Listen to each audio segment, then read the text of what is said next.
Hey guys, welcome to another episode of the Nihongo Master podcast. I'm your host Azra, and we're slowly creeping into the end of the month of October. And you know what that means? Halloween! Last year's Halloween special, I shared with you some spooky ghostly tales. For our OGs out there who have been with us since the start, I hope you got spooked by that episode. For our new listeners, you're not too late for anything. Just tune in to Season 1 Episode 12, Ghosts and Ghouls, where we shared the 3 best Japanese ghost stories. When October comes, people all over the world bring out their spooky decorations, go on a hunt for the ultimate costume, and RSVP to tons of themed events. I guess with the global pandemic, some countries shut down those annual parties last year. But since some countries are opening up again this year, maybe we'll be able to RSVP to an event or two. Wear your masks, kids. But anyway, it's not that much different in Japan. The month of Halloween unites every industry, from the F&B to the entertainment ones. To be fair though, the Japanese are pretty festive all year round. I feel like it's in their blood to go all out for anything, and that includes the Western spooky celebration. While it's not quite the same as how the people in the West celebrate it, Japan has their own way to commemorate this month. Not all the houses will be decorated, but a lot of streets will. Trick-or-treat might not be practiced, but trust that you'll still be able to get your ghostly snack at any eatery you walk in. We'll take a look at a brief history of Japan's Halloween festivities, the unique traditions that you can only practice in Japan, and the must-go-to spots for the best spooks. So, without further ado, let's get our Halloween game on. If you don't already know, Halloween isn't originally from Japan. Duh! So, how was Halloween introduced to Japan? And how did it become so significant that it's still a practice to this day? This Western holiday is fairly new to the country. It's not even an actual holiday. See, back in the day, before it became a thing in Japan, it was only celebrated by gaikokujin, the Japanese word for foreigners. Tons of them dressed up in random costumes, filling up the bars and crowding the trains with drinks in hand. You can imagine how weird it must have looked when some random guy is dressed as a vampire in a sea of salarymen. Now, these fellow gaikokujins turned those Halloween made-up spots into their own crazy parties. Initially, the Japanese saw no need to celebrate this Western tradition of scaring the ghosts, or obake in Japanese, away with masks and eating good harvested pumpkins symbolically. They already have their own spooky season, one that's deeply rooted in tradition and dates back centuries. We'll get to that in the later part of this episode. It was only when the magical land of Tokyo Disneyland held its first Halloween event in 2000. Just like the other Disneylands in the rest of the world, the one in Tokyo decided to decorate the grounds with pumpkins and spiderwebs, put costumes on Disney characters, and schedule Halloween-themed events for the month, all to attract more visitors during Aki, the autumn season. Yep, only in 2000. That's not long ago at all. Universal Studios Japan followed suit quite quickly after, and every year following that, these spooky-themed ibento events became bigger and bigger. So then Halloween became more and more popular, and with this rising popularity of Halloween came the rise of Halloween-themed merchandise. And when I say merchandise, I mean every kind of merchandise imaginable. Everything from clothing, or fuku in Japanese, to restaurants and cafes hopped on the Halloween bandwagon. Now, Japan won't ever be short of pumpkin and skeleton goodies, not to mention the abundance of orange, black, and purple-themed sweet treats that pop up on the seasonal menu of eateries. See, Japan takes it to the next level by combining Halloween with their seasonal product, sweet potatoes, or satsumaimo in Japanese. The purple skin of these potatoes are made into various creative Halloween treats. Okay, before we move on, here's a quick vocab recap. Gaikokujin, foreigners. Obake, ghosts, can also be called yurei. Aki, autumn. Ibento, event. Fuku, clothes. Satsumaimo, sweet potatoes. Now you know how Halloween came to Japan and how it blew up. So now that it's here to stay in Japan, the past decade or so has brought on a few unique Halloween traditions in Japan. First of all, the decorations.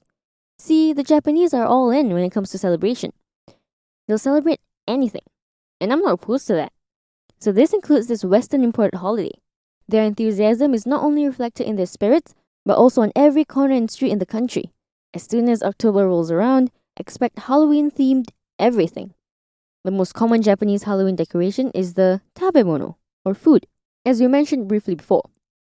Everything from seasonal treats to Halloween special menus will pop up, which will often feature the fall's harvest of satsumaimo.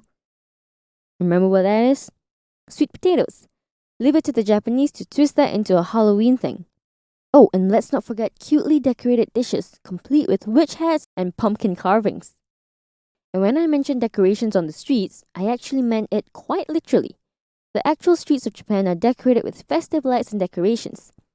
This usually happens when it's closer to the actual Halloween date, and you'll see it closer to Halloween venues for events and parties. What better way to get into the Halloween spirit than to be surrounded by it? The thing is, not all of the traditions of Halloween made its way to Japan. Decorating homes isn't a thing here. You might see a few if you're lucky. And trick-or-treat is a big no-no. That's because the idea of it goes very much against the Japanese mannerisms and customs. Trick-or-treat involves knocking on neighbors' doors and requesting candy. That might be acceptable in the US. I bet most are even looking forward to the group of kids all dressed up at their front doorstep. In Japan, though, it's considered as bothering others unnecessarily. That's a big dame in Japanese culture. What did actually survive the trip from the West is the dressing up. The Japanese were more than welcoming with the practice. I mean, Japan is the world of cosplay. You don't expect them to turn on this activity. The best part is, it's not only Japanese youths who are participating in cosplay, but also every other local can be into it, regardless of age and occupation. Oh, and fun fact, cosplay isn't just limited to Halloween.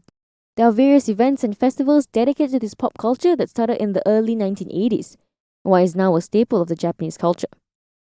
Anyway, another famous tradition of Japanese Halloween is to go down to various spots around the country and having nomikai, drinking session, all night long. Locals and foreigners alike are seen mingling and having the time of their lives. Some gathering events over the years became more and more chaotic. In Shibuya, Tokyo, a truck was overturned during one of the Halloween madness. Safe to say public drinking is banned in Shibuya during Halloween season. But hey, leave it to the Japanese to find alternatives. There are tons of other ibento like parties, parades, and festivals all throughout Japan, and Tokyo especially, so that everyone can flaunt their costumes while enjoying the music, food, and atmosphere.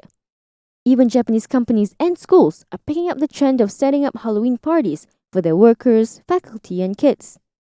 Another West imported tradition of Halloween is carving pumpkins, or kabocha in Japanese.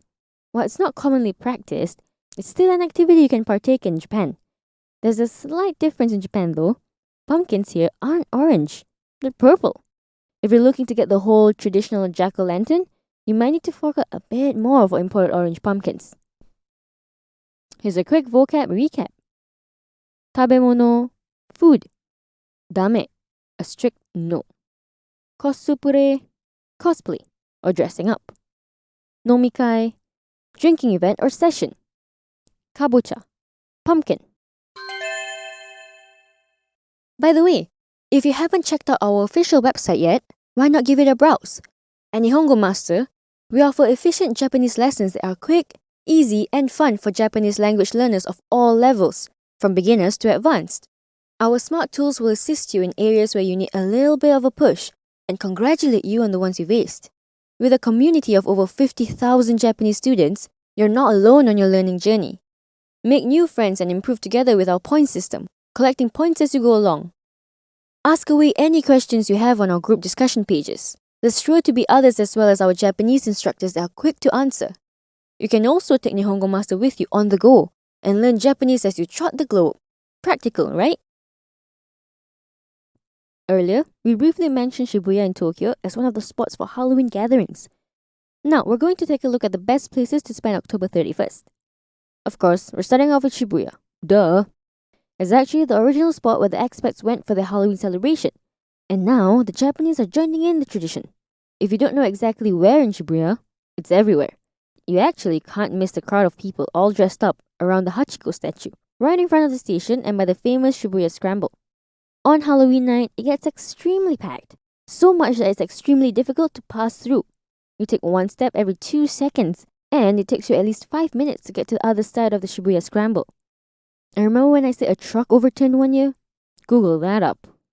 But despite the madness, Shibuya is the perfect area for those looking to pop in and out of bars and clubs to celebrate their Halloween night. Make sure to get reservations if you want to get in on the Nomi Hodais, which is all you can drink deals in some izakayas. The next spot is, of course, the best place to celebrate Halloween in Japan, where it all began. Tokyo Disneyland and Disney Sea. At these famous amusement parks in Japan, you're guaranteed an extremely fun time. The rides are already thrilling on normal days, but when it's Halloween, most of them switch it up and have a spooky theme.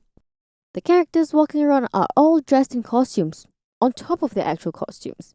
Every corner is propped even more with webs and pumpkins, and treats are none other than your spooky ones. It's given that other visitors are all dressed up in their own unique and creative costumes too, but expect tons of Disney cosplayers. Best of all, you'll be one of the first few visitors that are lucky enough to be at these amusement parks during this time, with numerous exclusive entertainment. Who would ever say no to that? And last but not least, if you're not on the Kanto side of Japan, but instead Kansai during the Halloween season, you don't need to travel all the way to Tokyo for your Halloween party. Universal Studios Japan in Osaka is just as amazing. Full of fun, exciting rides that are all specially themed for Halloween. Similar to Tokyo Disneyland and Disney Sea, USJ has the whole amusement park turned upside down for the season, and you'll get exclusive entertainment that only comes around that time of the year. In fact, USJ is even more spooky, based on what I personally have heard about experiences there. It might even be a obake yashiki, a haunted house. Kawaii. So pick the location based on the experience you want and with who you want to spend Halloween with. There's a place for all, as you can see from these 3 spots. But they're not just limited to these 3. Here's a quick vocab recap. Nomi Hodai, all you can drink. Izakaya, Japanese style bars. Obake yashiki, haunted house. Kawaii, scary. Early on, we mentioned that Japan has their own spooky tradition, or dento in Japanese. That's actually the reason why the Japanese don't really celebrate Halloween the way the people in the West do. And that's called Obon. Some people say this holiday makes Halloween look like the kids' version of it. We actually went into detail about Obon in our Season 1 Episode 2, the 4 culturally significant Japanese festivals. We also briefly mentioned it in our Season 7 Episode 9, where we talked about nationwide Japanese festivals. Head over to those episodes for your full rundown of this spooky tradition. In general, during the Obon holiday, which happens in August, the Japanese believe that the dead visit the household tera shrines, and the families visit as well as clean the graves of the deceased. Similar to Halloween, kawaii hanashi, to mean ghost stories, are being told, and people visit haunted attractions all throughout the whole traditional spooky month. And that's a summary of what goes on during Obon. I'm not going to spill the beans here, so you have to head over to those other episodes I mentioned to know more. For those of you who love scares and spooks, Japan is the place to be. 2 months, August and October, full of them. Now for a quick vocab recap. Dento, tradition. Tera, shrine. Kawaii hanashi, ghost stories. Another word for it is kaidan, which comes from 2 kanjis.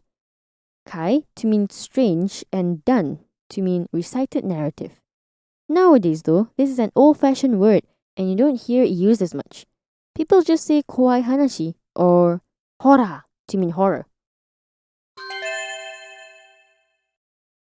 All things considered, it doesn't matter if the Japanese have their own spooky season.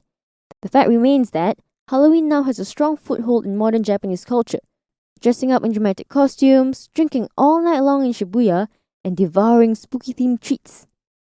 Even though trick-or-treating isn't a thing in Japan, it doesn't stop the Japanese people from making the best out of the rest of the tradition and go all out to get the best Halloween experience they can ever imagine.